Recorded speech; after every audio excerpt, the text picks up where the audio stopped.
What's up, everybody? Caris LeVert has just been traded to the Cleveland Cavaliers.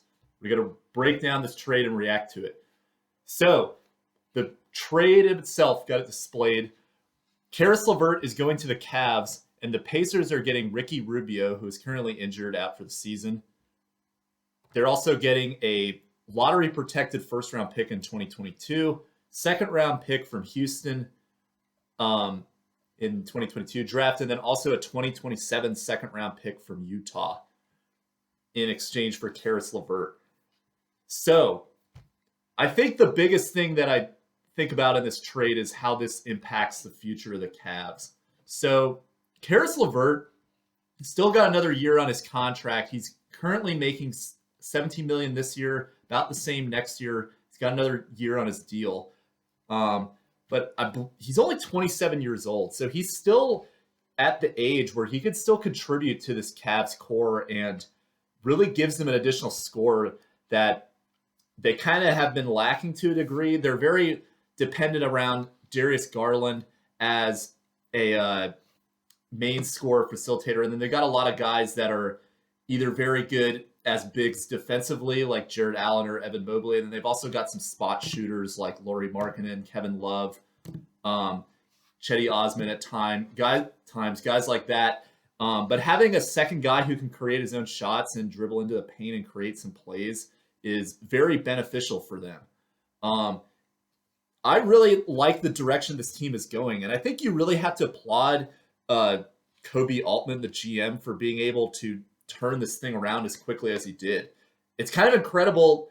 Goes to show drafting can really make a huge difference. And Evan Mobley really made a big difference on this team. But they've made a lot of great moves to set themselves up for success. And assuming they keep Colin Sexton for the foreseeable future, this is a dangerous team moving forward.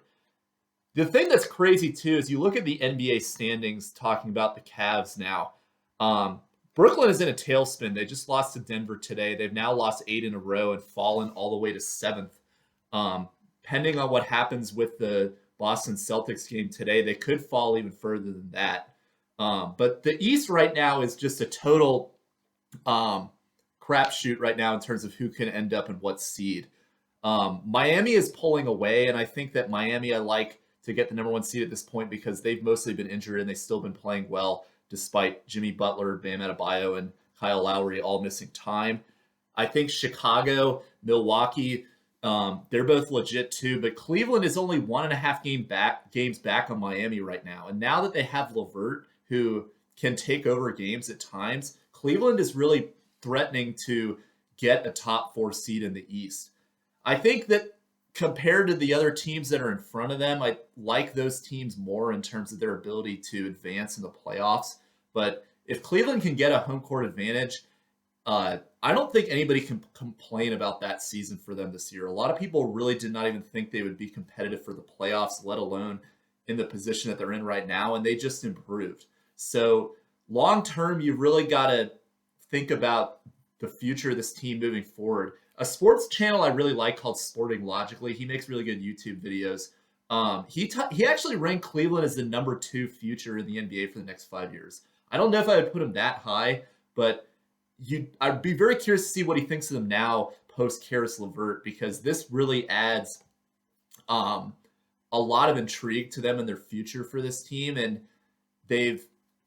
you got to really like their potential moving forward. This is definitely going to start rumors about LeBron potentially going back to Cleveland. I've already heard some stuff like that, just because of the trajectory the Lakers are going. We won't really talk about that, but you really like the direction that the Cavs are making and how they've turned this thing around over the last 2 years. My grade for the Cleveland, I would give them an A. I think they really didn't give up too much. Rubio was likely going to be out this year, and their draft pick that they're getting this year, they already have a lot of young players anyway. I don't think it would really help them too much. So really like this trade. I'd give it an A for Cleveland.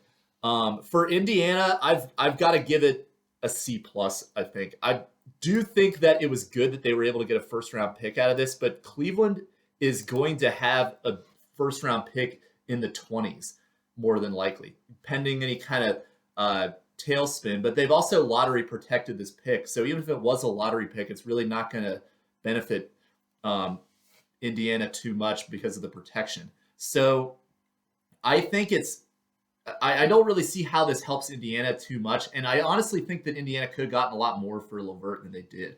I kind of feel like they really could have gotten a better offer and a better return for LeVert, but they kind of settled for this.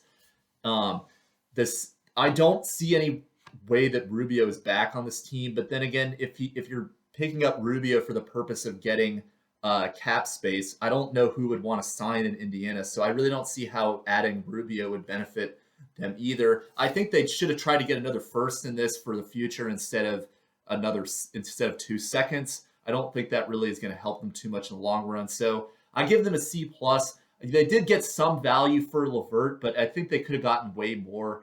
And yeah, it's the disappointing outlook for a team that when they traded for LeVert in the Harden trade last year, you kind of felt that there was going to be more of a return than this. So it's kind of pretty disappointing for them. But that's all I've got for this video. If you like this content, I make a wide variety of videos. I do sports, I do music, I do guitar, etc. So please check out my channel and consider subscribing. All right, I'll see you guys later. Bye.